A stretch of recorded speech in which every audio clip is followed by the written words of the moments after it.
Now we need to make the second API call to get the population information. So when we go to our documentation for this, we need to use this URL, request URL, right? So I'm going to copy this actually. And before I copy this, we need to copy this formula, this method, to actually make that call. So I'm going to simply copy this and come over here and make a function. I'm going to call it get population. And which population do we want to get? We want to get it for a particular country. So I'm going to pass country as a parameter. And over here, I'm going to just paste in this particular fetch code, which is the same exact methodology to get information. Now, instead of using this URL, we need to use this URL because this URL gives us the population, but the previous URL just gave us the list of countries. So I'm going to paste it over here.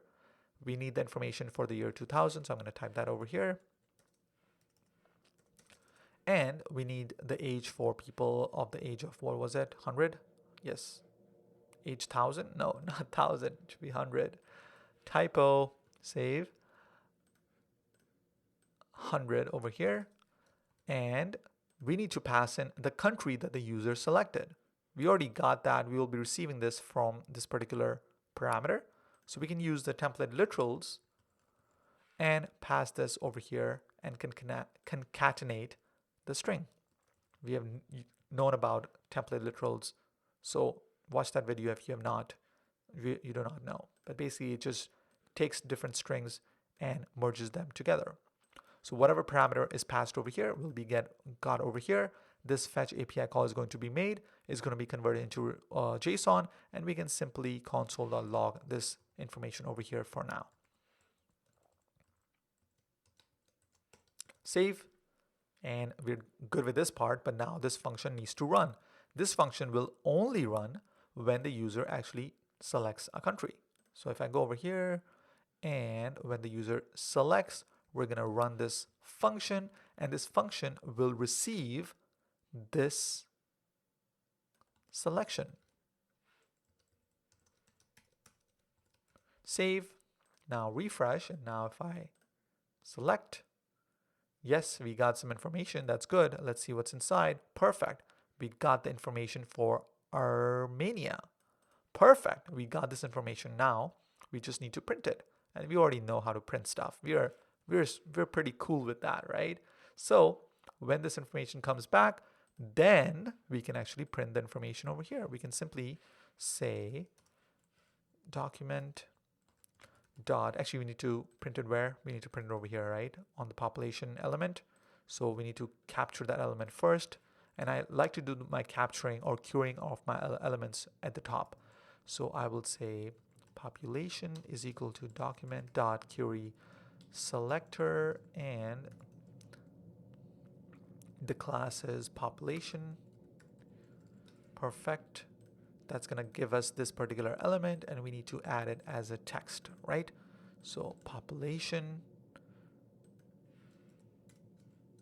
dot text content is equal to, we need to print out the total. So JSON dot, what is the information? Let me just take a look at my response. The response is an array.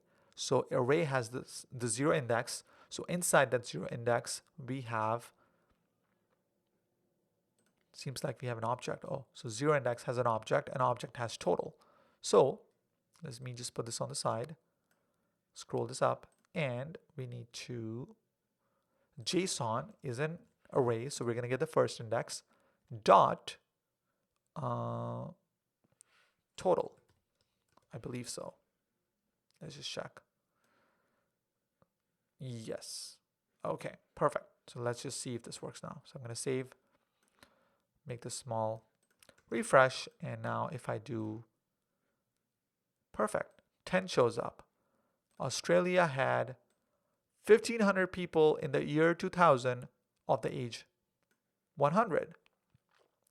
Belgium had 825.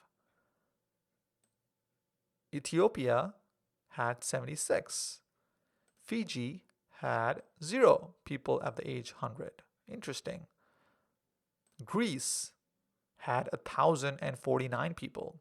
So you see, we just by using our knowledge thinking like a developer, breaking our code down into logical steps, thinking in logical steps, coding in logical steps, writing our logic one thing at a time, we have coded a simple application. Now, here's a challenge I have for you. Write an application just like we have, but instead of printing the population of people of age 100, you will have to print out the information of people over 90. Okay, so I'm just going to change this to, let's say, age of over 90. So that's your task. Work on this particular example, and I'm going to talk to you in the next video where I'm going to share with you the solution. Talk to you in the next lesson.